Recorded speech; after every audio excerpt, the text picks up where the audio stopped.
Magandang umaga po. Narito na po ang magiging lagay ng panahon ngayong umaga na Martes, June 30, 2026. Pero bago yun, baka pwedeng palike and share naman ang video na ito. Comment ka na rin kung taga saan lugar ka para malaman natin kung hanggang saan umabot ang video na ito. Huwag mo din kalimutan na mag-follow at mag-subscribe sa ating Facebook page at YouTube channel. Sa kasalukuyan na tayo sa pag-asa, yung low pressure area na binabantayan sa loob ng Philippine Area of Responsibility ay patuloy na nakakaapekto sa may Visayas, eastern section ng Southern Luzon at ilang bahagi ng Mimaropa. Habang southwest monsoon naman o hanging habagat ang nakakaapekto sa may western section ng Southern Luzon. Dahil dito ay asahan yung maulap na kalangitan na may kalat-kalat ng mga pagulan at thunderstorms.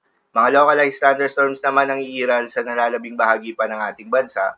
Dahil dito ay asahan naman yung maliwalas na panahon, subalit hindi inaalis yung tsansa ng mga panandaliang buhos ng ulan.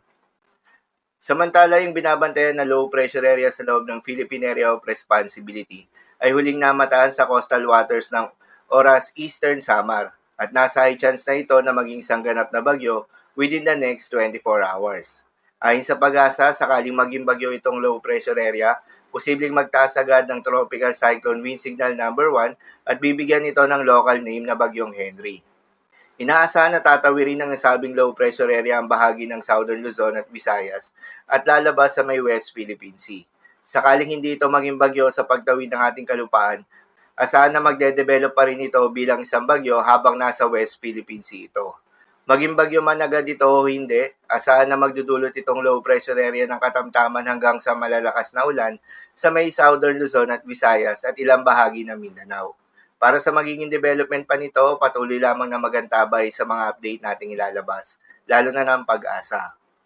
Para naman sa magiging lagay ng panahon ngayong araw ng Martes, dahil nga sa epekto nitong low pressure area, asahan sa Metro Manila, Visayas, Calabarzon, Bicol Region, Occidental Mindoro, Oriental Mindoro, Marinduque at Romblon ang maulap na kalangitan na may kalat-kalat ng mga pagulan at thunderstorms. Posible ang mga pagbaha o pagguho ng lupa due to moderate to heavy rains.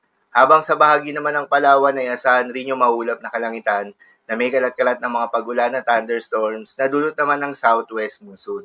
Posible rin ang mga pagbaha o pagguho ng lupa due to moderate to at times heavy rains. At sa nalalabing bahagi pa nga ng ating bansa, asahan naman yung bahagyang maulap hanggang sa maulap na kalangitan na may kalat-kalat ng mga pagulan o thunderstorms na dulot naman ng mga localized thunderstorms. Posible rin ang mga pagbaha o pagguho ng lupa during severe thunderstorms. Madalas nabobo ang mga thunderstorms na ito tuwing hapon o gabi na nagtatagal ng 1 hanggang 2 oras. Kaya naman ingat sa mga posibleng banta ng pagbaha at pagguho ng lupa, lalong-lalo na sa mga lugar na inuulan na noong nakaraang araw pa. Para naman sa magiging lagay ng mga dagat baybayin, ayon sa pag-asa ay wala tayong nakataas na gale warning sa anumang seaboards ng ating bansa.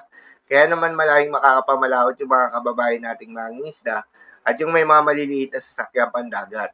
Subalit iba yung pag-iingat pa rin, lalo na kung meron tayong offshore thunderstorms activity. Asahan yung paglakas ng hangin at kaakibat nito ay pagtaas rin ng mga pag-alon. So, yun lang po para sa lagay ng panahon ngayong araw ng Martes. Keep safe, everyone.